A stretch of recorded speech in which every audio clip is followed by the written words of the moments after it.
Yeah. Sup? What's everybody doing today? I'm doing all good, man. Had a pretty rough night, but that's being dealt with, so it is what it is. It's story time. I've told a story in a while. So, this story is the day I became a father for the first time. So, my daughter celebrated her 21st birthday on January 5th. Right.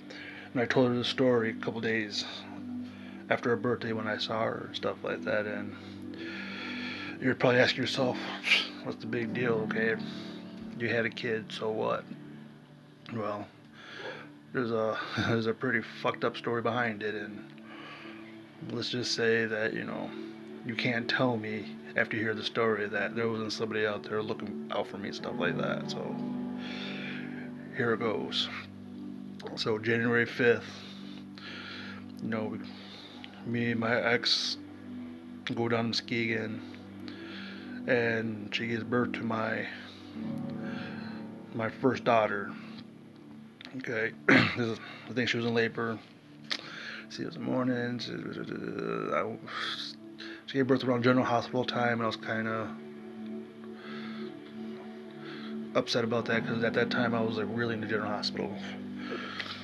I think she was in labor for about 12, 13 hours, something like that. Anyway, she gives birth.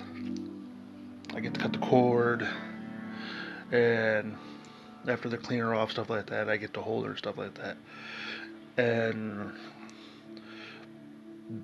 becoming a father for the first time, you would think, all these emotions and thoughts would go to my head or come to my mind, stuff like that, and overwhelm me. My first thought was, oh man, at 21 years, I have a drinking partner. I was already counting the years, you know, 2022, and I have a drinking partner. That's just how I was back then. Anyway, so I hold her, whatever, kiss her, love on her, give her to her mom, stuff like that. And when I gave her to her mom, my dad was like, because he was there, he was outside. He didn't want, you know, he felt that was like my moment. Unlike my ex's mom, who had to be there and, try to, steal the spotlight. But it's whatever. So once I gave my daughter to her mom, stuff like that, my dad was like, come on, let's go to the cafeteria, let's get something to eat. You hungry? Because I'm hungry.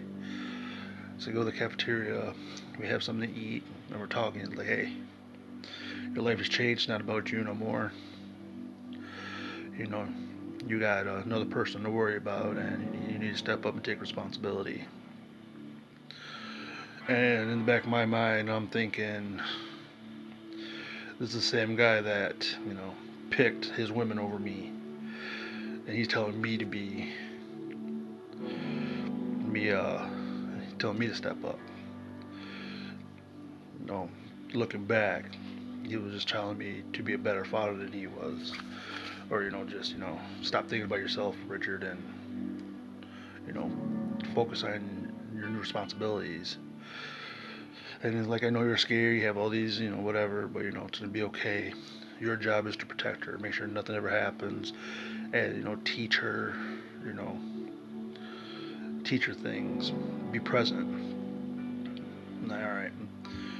And so we had this talk for a good 10, 15 minutes, and then we started joking around, and then, let me see, I believe he went in, held the baby, held my daughter for a bit, congratulated the both of us, he had to leave. He left.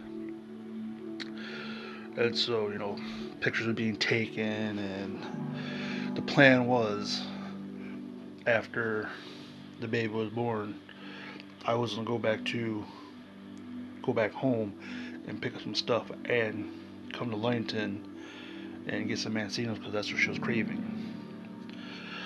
I'm like, Nothing more than that. So pictures were taken, and I was like, hey, you think it's okay if I stop by work and show off the pictures? I'll get them developed in an hour, and they'll be ready in an hour. I gotta go home anyway, and work is on the way home. It's okay if I stop by. Yeah, it's okay. Just be sure you're careful and stuff like that. Because at that time I didn't have a license,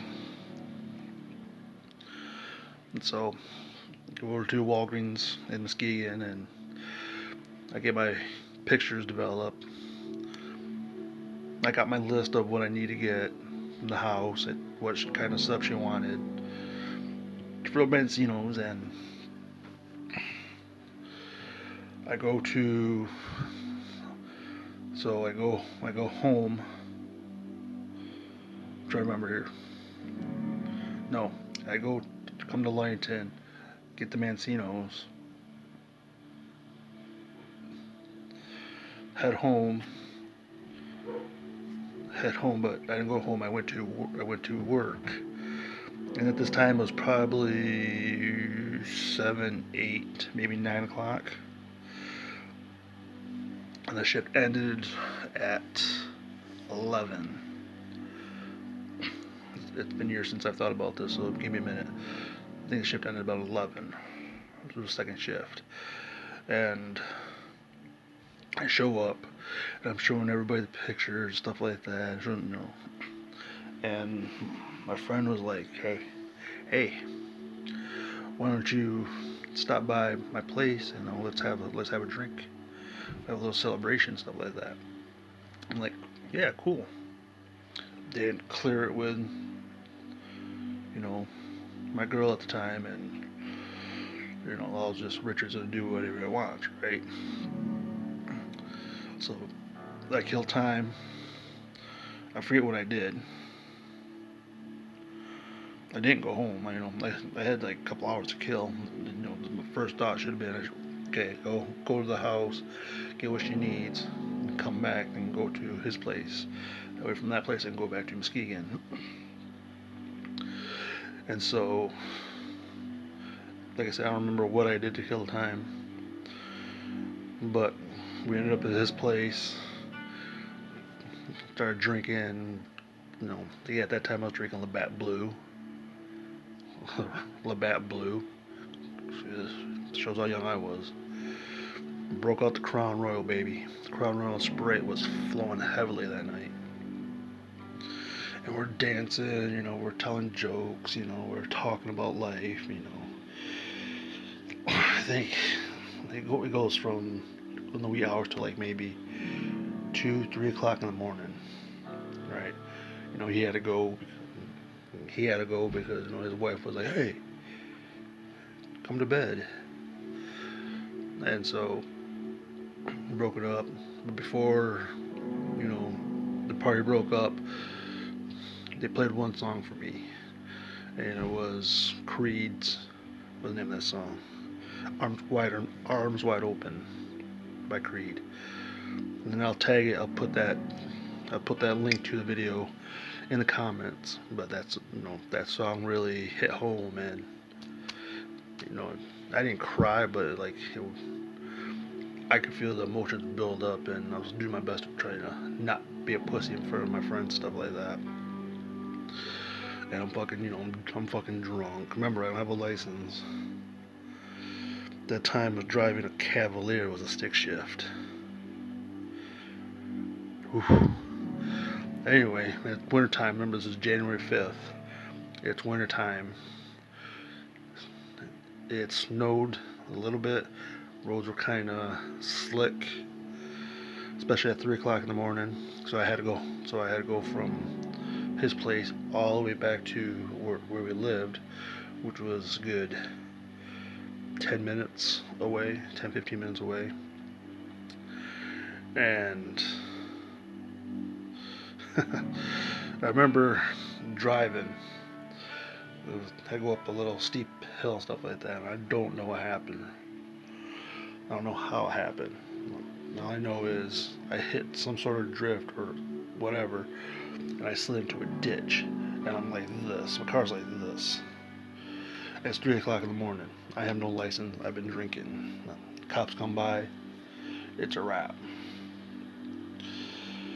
I don't know where these two guys came from, or don't know. I just don't know. But these two guys were coming from,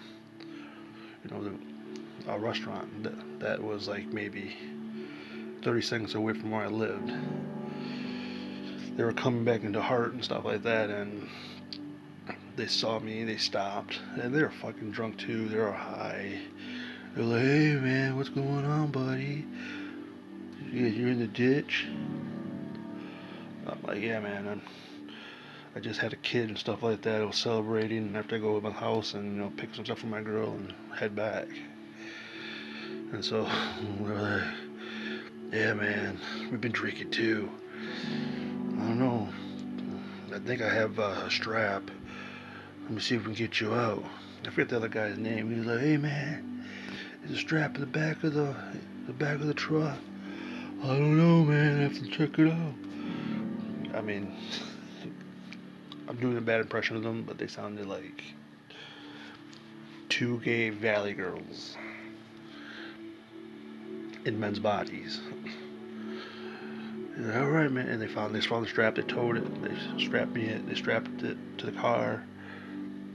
Pulled me out, stuff like that. Like, "Man, I got no money. I wish I could pay you back." "Oh man, it's all good. We gotta stick together. We've been drinking. Mistakes happen. Hey man, congratulations on your daughter." I'm like, "Thanks." So I go home. I get the stuff. At this point, it's probably like 4:30 in the morning, and I'm fucking drunk. So stuff. I head back on the highway, and I'm listening to music. Right? Nobody else on the road, thank God. And as I'm getting closer to Muskegon and stuff like that, I'm starting to drift off. I'm like slapping myself. I'm turning up the music. I'm trying to pump myself up, and I'm just keep on nodding off. I swear, if there wasn't no rumble strips on the side of the highway, I probably wouldn't be here right now, because those rumble strips saved my life. What's even more fucked up is I found my way back to Muskegon. What's even stranger than that was I was like, "Oh shit, I forgot her pop." So I had to stop at a gas station, which was like 6 blocks away from the hospital. Like I said, this is like at this time like maybe 5 o'clock, 5:15 in the morning, and we're in Muskegon. So nobody can go into the gas station. They have the fucking bars up. You have to fucking pay through the window, stuff like that. I'm like, "Hey, you got I forget what she was drinking. You got this pop?" And they're like, "Yeah, they gave it to me. I paid them, and I was on my way." How I found the hospital, how I fucking found a parking spot, and how they let me in, I have no idea. Because I was reeking. I had to be reeking of alcohol. And I did my best to play it off. I did to be sober, but they knew. And to this day, I can't recall how I found my way back to the room. I do remember though. I do remember that when I walked in the room, she was like, "Where the fuck you been?" And I'm like, "I went to show pictures, you know, people at work, and they invited me over for a couple drinks, and time got away."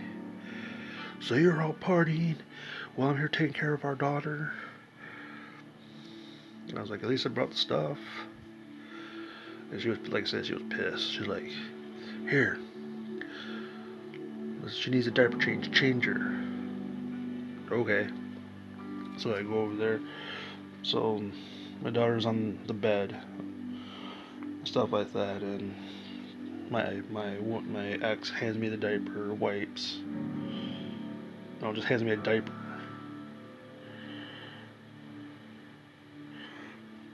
And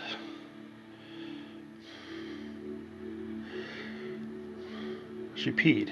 Okay, it was a piss diaper, and so I open the diaper, and the next thing I know, my daughter starts pissing, and she pisses on me.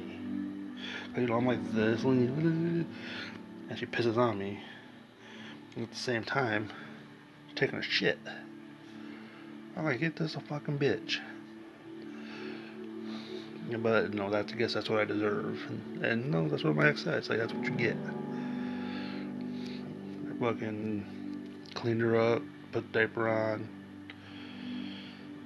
I think I put her in her little thing, and she just laid there and went to sleep.